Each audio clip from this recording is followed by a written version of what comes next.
देखो नेक्स्ट हमारे पास है बीटा कैरोटीन कार्टिनोइड्स के अंदर। तो बीटा कैरोटीन के रेड कलर के क्रिस्टल्स होते हैं, जनरली ऑप्टिकली इनएक्टिव नेचर का होता है और इसका मेल्टिंग पॉइंट 183 डिग्री सेल्सियस होता है। सेकेंड पॉइंट, ये नेचर के अंदर वाइडली डिस्ट्रीब्यूटेड होता है, जनरली प्लांट्स के ग्रीन और येलो पार्ट के अंदर हमें मिलता है। उसके बाद इसके जो मेन सोर्स है वो है कैरेट।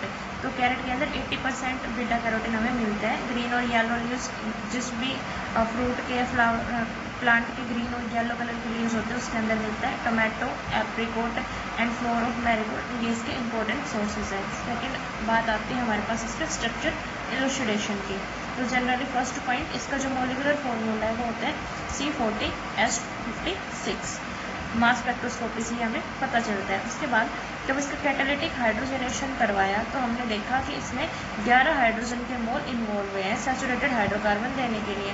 मतलब 11 हाइड्रोजन इन्वॉल्व हुई तो कितने नंबर ऑफ डबल बॉन्ड है 11, तो उसके पास 11 डबल बॉन्ड है। उसके बाद जो सैचुरेटेड हाइड्रोकार्बन है वो क्या बनी C40H78। मतलब जनरल फॉर्मूला क्या है इसका CnH2n-2। मतलब इसके पास कितने रिंग्स प्रेजेंट है, 2 रिंग्स प्रेजेंट है। तो यहाँ से 2 चीजें कन्फर्म हो गई, एक तो इसके पास 2 रिंग प्रेजेंट है और दूसरा इसके पास 11 डबल बॉन्ड प्रेजेंट है। नेक्स्ट पॉइंट, तब इसने मैलिक एनहाइड्राइड के साथ इसकी रिएक्शन करवाई तो हमारे पास 5 मॉलिक्यूल्स मैलिक एनहाइड्राइड के यूज हुए, मतलब अडक्ट फॉर्मेशन में 5 मोल यूज हुए। तो क्या कह सकते हैं कि 5 कॉन्जुगेटेड डबल बॉन्ड्स इसके अंदर प्रेजेंट है। नेक्स्ट देखो, तब हमने एयर से एक्सपोज किया इसको, तब एयर से एक्सपोज किया, एयर के अंदर छोड़ा तो बीटा कैरोटीन से वॉयलेट्स की ऑर्डर आई हमारे पास, जो कैरेक्टरिस्टिक स्मेल होती है बीटा आयोनोन की। सेकेंड, तब इसकी ऑक्सीडेशन करवाई, इसका बीटा कैरोटीन का बेंजीन के साथ सॉल्यूशन बनाया और उसकी ऑक्सीडेशन करवाई कोल्ड एक्वस पोटेशियम परमैंगनेट के साथ, तो हमें क्या मिला बीटा आयोनोन। तो इन दोनों चीज़ों से हमें ये क्या हमें पता चला कि इसके पास क्या है, बीटा आयोनोन न्यूक्लियस प्रेजेंट है हमारे बीटा कैरोटीन के अंदर।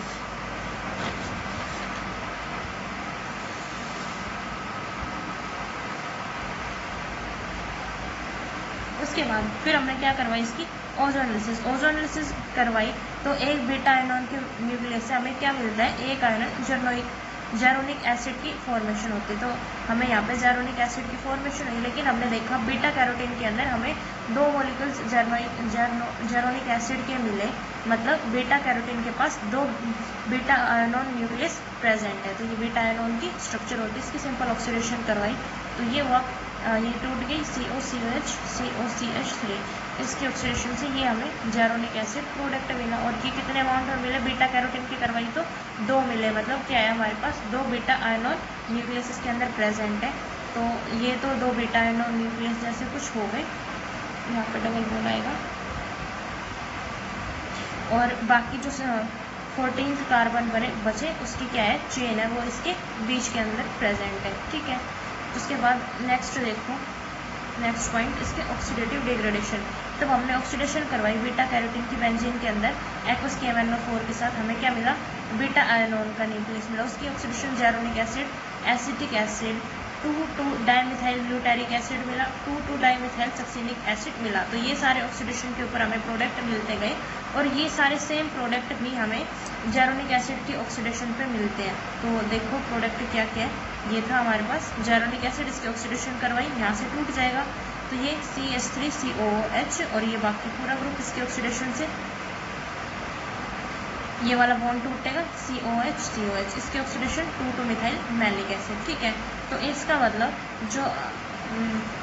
जो अमाउंट एसिटिक एसिड का बीटा कैरोटीन के अंदर 4 मिला है, मतलब हमारे पास क्या है, इसके अंदर 2 बीटा आयनोन न्यूक्लियस प्रेजेंट है। ये हमारा कंफर्म हो गया इन ऑक्सीडेशन रिएक्शन से।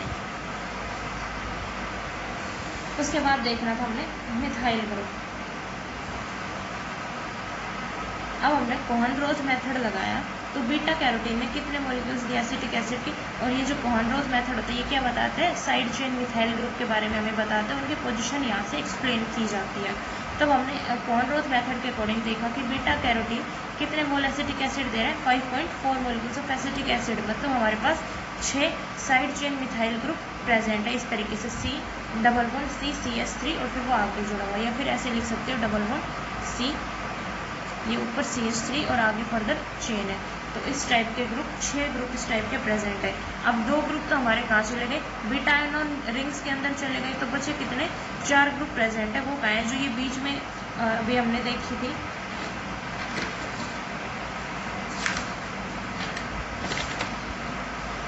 ये हमने देखी थी। तो 2 तो यहाँ चले गए। ये जो C14 है इसके अंदर बाकी के 4 जो ग्रुप है methyl group, side chain methyl group, वो इसके अंदर प्रेजेंट है। उसके बाद जो 2 पोजीशन है वो तो ऑलरेडी हमें पता चल गई कि वो किसकी वजह से, बीटा आयनोन न्यूक्लियस की वजह से। देखो इसमें देखो एक तो ये चला गया डबल बॉन्ड के साथ। अब एक आए ये बीटा आयनोन के आगे जो ये रिंग जो साइड चेन है इसमें है, तो एक ये, तो 4 पोजीशन तो हमें यहाँ से कंफर्म हो गई। अब हमें क्या देखनी है, बाकी की जो 2 पोजीशन है वो किस तरीके से प्रेजेंट होंगी वो देखनी है।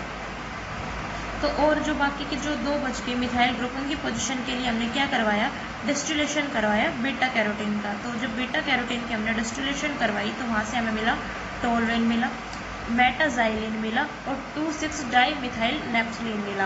इन प्रोडक्ट की फॉर्मेशन ये हमें मिले हैं। तो हमने देखा कि इनकी जो फॉर्मेशन है वो कैसे हुई है, जो फ्रेगमेंट जो नीचे दिए गए फ्रेगमेंट है इनकी साइकिलाइजेशन से ही हुई है और उसी के थ्रू हमें इसकी लिंकेज बताएंगे। तो ये हमारे पास में टोलुइन है, तो मतलब यहाँ से कोई बॉन्ड टूटता है तो इस तरीके से बॉन्ड से इसकी फॉर्मेशन हुई है, इनकी साइकिलाइजेशन हुई है। ऐसे ही जो मेटाजाइलिन की वो माना गया कि इस तरीके का ग्रुप है और उसकी क्या हुई है, साइकिलाइजेशन हुई है। तो ये 1,3 भी हो सकता है या फिर 1,5 भी हो सकता है, इसके साइकिलाइजेशन से मिल सकता है। ऐसे ही जो हमें मिला 2,6-डाई मिथाइल नेप्थलीन, वो या तो इसकी साइकिलाइजेशन से, ये 1,6 और ये 1,8, तो या तो इसके साइकिलाइजेशन से मिला है या फिर इस वाले कंपाउंड की साइकिलाइजेशन से मिला है। ठीक है, तो ये कन्फर्म इन सारे स्ट्रक्चर से मतलब कि इस टाइप, ये जो तीनों टाइप के हमने डिस्टिलेशन के प्रोडक्ट बनता है, इनके बेस पे हमने इसकी जो स्ट्रक्चर ड्रॉ की वो आई हमारे पास ये।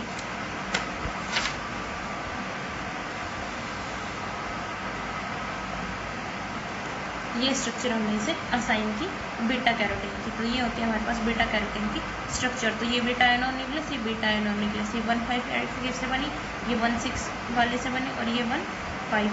तो ये सेकंड पार्ट दोनों सेम है और ये क्या है आपका थर्ड पार्ट। तो हमने देखा बीटा कैरोटीन के अंदर जो फर्स्ट 2 आइसोप्रीन यूनिट है, एक तो बीटा आयनोन वाली और एक और जो, एक तो बीटा आयनोन वाली और एक ये कोई भी है हमारे पास आइसोप्रीन यूनिट, भाई ये 3 दिख रही है ना, तो या तो बीटा आयनोन वाली या फिर ये वाली। तो ये कैसे जुड़ी हुई है, हमारी हेड टू टेल जुड़ी हुई है। वही जो सेकंड और थर्ड है, फिर ये सेकंड और ये जो थर्ड है, आप बीच बीटा आयनोन और सेकंड वाली, ये तो कैसे जुड़ी है, हेड टू टेल जुड़ी है। और जो सेकंड और थर्ड है मतलब ये इससे या ये वाली इससे, ये कैसे जुड़ी हुई है, tail to tail, so that कि हमें जो स्ट्रक्चर है वो कैसा मिले, सिमेट्रिकल स्ट्रक्चर मिले। ठीक है, तो ये इसके बीच की लिंकेज हो गई।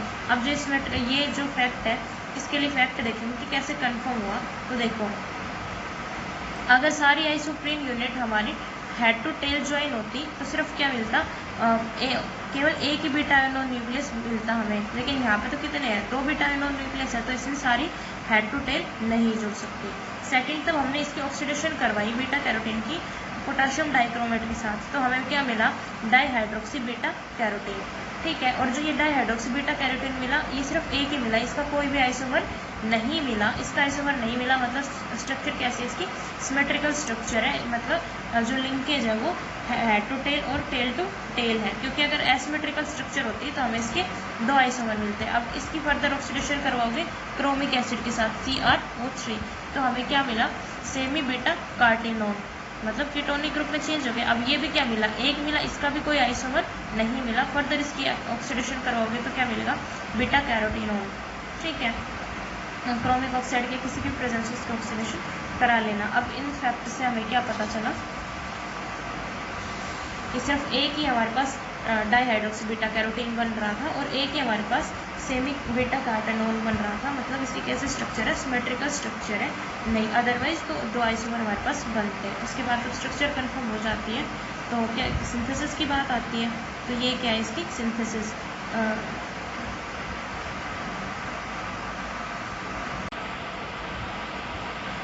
दो बीटा आयनोन के न्यूक्लियस हम शुरू में लेके चलेंगे। अब इनकी रिएक्शन करवानी CH2Br C triple bond CH। इसके रिएक्शन जिंक के प्रेजेंस में रिएक्शन कौन से होते हैं हमारे पास, रिफॉर्मेट्स की रिएक्शन। ये CH2 ग्रुप, इसके ऊपर ये OZNBr और फिर जो क्या बन जाएगा OH और बाकी ग्रुप पूरा एज इट इज। तो ये OH, ये CH2 C triple bond CH as it is.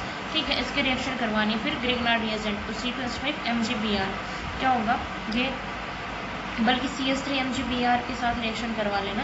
तो क्या होगा CH3 उसके साथ OMgBr, एक इधर MgBr इसके साथ लग जाएगा। ठीक है, इसके तो 2 मॉलिक्यूल इसके हो गए और साथ में ऑक्ट 4in27 डाईओन के प्रेजेंस में रिएक्शन होगी। तो क्या होगी इसका एडिशन रिएक्शन, तो ये इसके 2 मॉलिक्यूल है तो क्या बनेगा हमारे पास, ये प्रोडक्ट बनेगा, एक इधर OH OH और ये वाला ग्रुप एज इट इज।